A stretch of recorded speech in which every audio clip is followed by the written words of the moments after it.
Hi everyone, I'm Gianni Adamo, and I'm a licensed mental health counselor and a certified relationship coach. And I'm here today to speak to you about how to deal with the sociopath. The interesting part is if you learn to deal with the sociopath, you're also going to be dealing with the other abusive personalities that we have out there, such as the narcissist and the borderliner. So the good news is the information that I'm going to give you is going to really help you to avoid a relationship or getting entangled with any of these abusive individuals, okay? So in this instance, the sociopath is not going to be too different than the other abusers out there in the society. As we heard, the sociopath basically is a master manipulator, okay? That's really what they are. They're chameleons. They're going to pretend to give you all the information that you want, but in reality, it's just a game for them. They're just playing for your pity and looking for pleasures of sexual pleasures, because it's all the stuff that they really need to feel excitement in life. Okay, so if you have been entangled in a relationship with a sociopath, oh, and by the way, I set out an invitation on Facebook for 160 of my friends or followers on Facebook with Fearless Love, and I received 5 personal emails, phone calls, or contacts telling me, Gianni, I've been involved with a sociopath. I have slept with a sociopath. And I've also had an encounter with a sociopath, so that makes us 6 that immediately within 24 hours responded. So those stats, I think, are pretty accurate.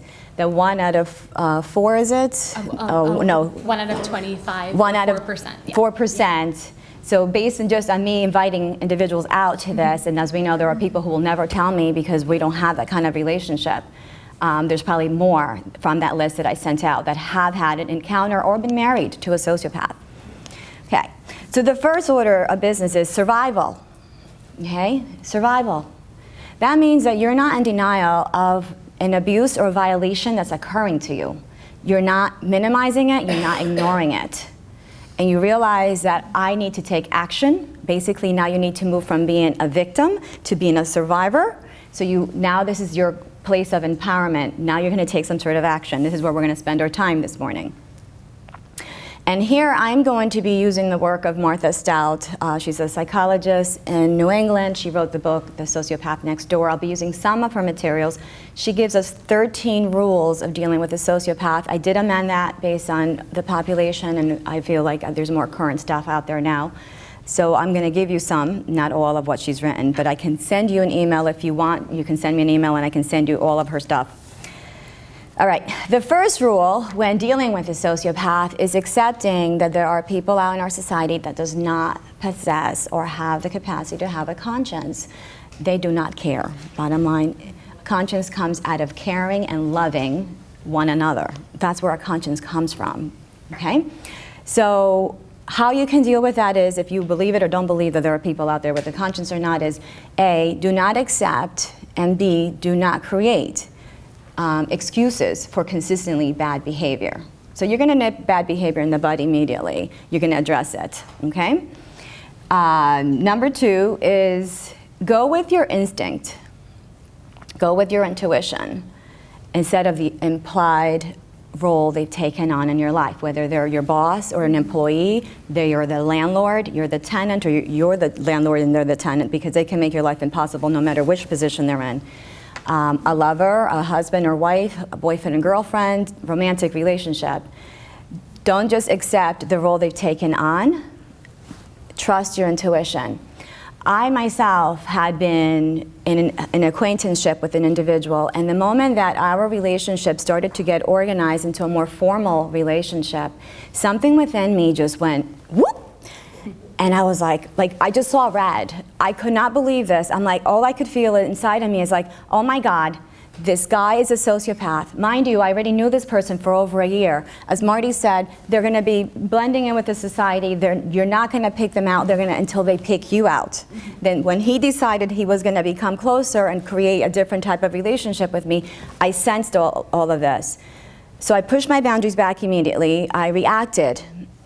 But by day 2 and 3, I had rationalized that this person was not a murderer. I have never experienced that while I've known him. I've never heard anybody tell me that he's murdered anybody. So I then decided, Gianni, you're overreacting. Of course you're overreacting. So I forgot about the whole intuition thing, allowed the boundaries to come back to a formalized relationship. And by the time I had put the period on that relationship, I knew beyond a shadow of a doubt that this man had no conscience. I learned the hard way never again to ignore my intuition, okay? It was a really tough relationship that I went through. I've never in my life went through a more dramatic of a relationship other than that one. Okay, so if you did not get the heebie-jeebies and you did enter into a relationship with this individual, whether business or pleasure, the next rule will hopefully help you. The next one says, use the rule of three. The rule of three says, take a look at the responsibilities, the promises, the claims that come with that relationship or that person has stated or implied with that relationship, and address any inconsistencies, okay? So at this point, if there's an inconsistency, if you're the landlord and they're the tenant and they're not paying the rent, hello, a lot of sociopaths don't like to take care of their financial responsibilities. You address it, okay? If you choose to continue in the relationship because it sounds like it was just a mistake or had been rectified, by the offense number 2, which should be the same thing or something same or greater, which is again a violation of you and what's proper in that relationship, you should be examining at this point, what is the cost to you to staying in this relationship? And are you putting yourself at risk financially, emotionally, or physically? So at this point, you're making a conscious choice again. Am I staying in this relationship, or is the cost going to be too high for me to give this person another opportunity? And by offense number 3, we hope that you have closed that door and moved on from this relationship, okay? So this is going to help you to avoid staying in a relationship where you're going to consistently be violated, okay? Because that's what they do. Abusive personalities and sociopaths are just going to abuse you. They're just there to play you, okay? So once we move on from there, the next things we should know is we should be suspicious of people who do not want us to question them. And yes, you should question authority, okay? The next thing would be do not confuse fear for respect. Do know what RESPECT means to you. This is how we teach others and how to behave and work with us. Respect. If they're not respecting your definitions of respect and you're not collaborating in respect, another red flag. It's time to move that relationship on, okay? You don't want to get stuck in a place where you're not being respected, okay? Don't join the game. They don't play by the rules, so therefore you will lose. Do not try to seek revenge. It's just going to prolong your involvement and delay your recovery. Avoid any and refuse any communication and contact with them. I once knew a psychotherapist from Canada who was married to a sociopath and ultimately divorced him. In order to be safe, she had to shut down her entire private practice and start in another province of Canada. That meant she went into a financial disaster because as a psychotherapist, it's strictly referral business. And if she had to move somewhere where no one knew her, she had to start from scratch, okay? So if you need to start your life somewhere else, find another job, move in order to be safe, that's what you have to do. With that, you want to enlist support. So that would be the next point. You don't want to do this alone. The reason why most likely you've been targeted is because either A, you have lived in isolation, you are vulnerable and insecure. That's who their target audience is. So do not live in isolation. Live among a community. So you want to enlist support. Your first line of support is your friends and family. If this is a work-related issue, talk to your HR department. There are attorneys out there that can assist you with the law, psychotherapists, and spiritual leaders who can help you mentally, emotionally, and spiritually to deal with this whole horrific situation. Support groups. There is a great one online that's called Aftermath, Surviving Psychopathy. You can Google them. That's for anyone who's had a horrific, or type of relationship with a sociopath, and you can contact them online, join them. There's also 211, the hotline, that you can get information to get some support.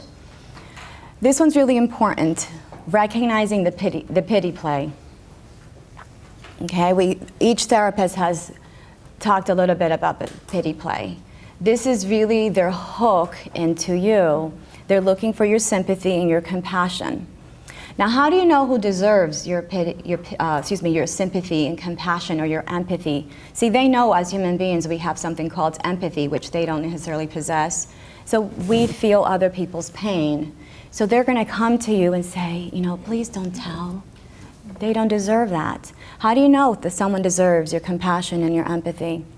Usually they show some sort of remorse. Usually it's some genuine remorse, means that they have been introspective, reflective on their behavior.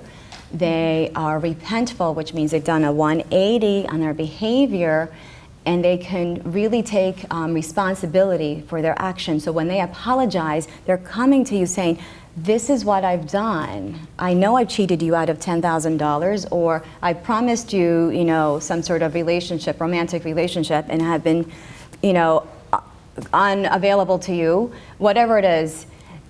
If they're not coming to you with being able to be held accountable, and if you're not clear if these behaviors are consistent because there hasn't been enough time, because by the way, the abuser has a cycle that he enters into with their victims, and usually they act out, whatever that may be for them. Then they ask for, forgiveness, and there's a time where they're asking for the forgiveness, and they apologize, and they enter into this romantic phase where they'll even get like the flowers for their girl and whatever it is. And they sound like they're so remorseful, and obviously, they're putting something forth. But usually that lasts maybe a week or 2 or 3 or whatever. You would have to know if you are in a real relationship with a sociopath now. Is there a cycle? Recognize the cycle and don't get fooled into that cycle. Real change happens over time, and it's consistent with time. So if you're not clear about this, then I wouldn't be so quick in giving them your money, letting them into your house, giving them your car, your time or your care. Okay? You see that? So this is you not playing their fool and playing, their pity play. Never agree to conceal their identity. Don't keep their secrets. Other people deserve to know the truth about them and to be protected. At this stage, when you're starting to move, if you have been in a relationship with a sociopath, you start to move from survivor into freedom. What's important here is to be able to share your story and your experience with others so that you can actually help others not fall trapped into the same type of ordeals as you have, especially with that individual or anyone like him or her. This will also give you purpose to why all this has happened. Organizations such as the Mothers Against Drunk Drivers and America's Most Wanted, they've all come about because of situations like this, and someone decided not to just stay victim. They decided, I'm going to go help the rest of society, okay? And if you remember the little story I told you about my personal experience, while I was still in communication with that individual, the ex-girlfriend had filed charges against him, so he was now in trouble with the law. And she also started a subgroup within the social organization that they belonged to, that's how they met, where she was warning all the single women about him. And not only were all the single women warned, all the single men joined in on this. So all the singles were united and protected themselves against this predator. Okay, so if you have had a relationship with a sociopath, most likely you have had an experience where you've lost your ability to trust, and you have also lost your ability to have security in your life. Working with a professional, working with a psychotherapist or professional can help you regain, to be able to regain, go through the recovery and the healing. It will also assist you to release the negative emotions that have been trapped through the trauma, because this is a traumatic relationship, okay?